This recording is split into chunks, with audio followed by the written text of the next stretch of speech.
আমার অনেক গহনাগাটি ছিল, আমি বিদেশে যাওয়ার আগে লকারে রেখে গিয়েছিলাম। এই যে শেখ মুজিব নিহত হবার পর তার বাসভবনে কি কি পাওয়া গিয়েছিল, এর উত্তর পাওয়া যায় সেই সময়কার বিভিন্ন পত্রপত্রিকায়। শেখ মুজিবের বাসায় কি কি সম্পদ ছিল সে তথ্য জানানোর আগে একেবারেই নিশ্চিতভাবে বলতে হবে আরেক নেতা জিয়াউর রহমানের কথা। ১৯৮১ সালে তাকে হত্যা করার পর তার পরিবার সত্যিকার অর্থেই রাস্তায় বসে যাওয়ার মতো অবস্থায় পড়েছিল।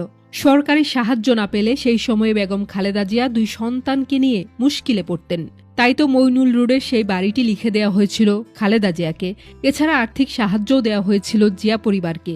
এ থেকেই বোঝা যায় জিয়া কতটা সৎ ছিলেন, নির্মোহ ছিলেন।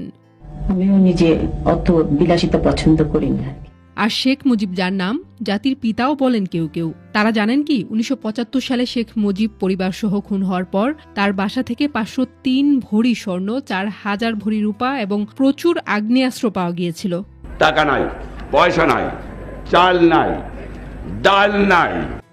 এইটুকু শুনে আপনার যদি স্বাভাবিকই মনে হয়, তবে আপনার জন্য তথ্য। শেখ মুজিবের হত্যাকাণ্ডের ঠিক ১ বছর আগে ১৯৭৪ সালে বাংলাদেশের ইতিহাসে সবচেয়ে ভয়াবহ দুর্ভিক্ষ হয়েছিল।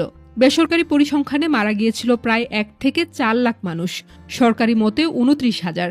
আর এক গরিব রাষ্ট্রের অধিপতির বাড়িতে থাকে ৫০৩ ভরি স্বর্ণ।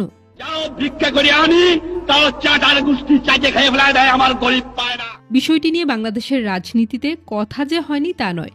নানা সময়ে আওয়ামী লীগের নেতারা দাবি করেছিলেন শেখ মুজিবের চরিত্রে কালিমা লেপন করার জন্য পত্রিকায় এসব সম্পদের খবর ছাপা হয়। এই সংশয়ের মাঝে দিনের আলোর মতো এইটুকু তো পরিষ্কার যে শেখ মুজিবের কন্যা শেখ হাসিনা ১৯৮১ সালে বাংলাদেশে ফিরে আসলে তৎকালীন প্রেসিডেন্ট জিয়াউর রহমানের থেকে তার পরিবার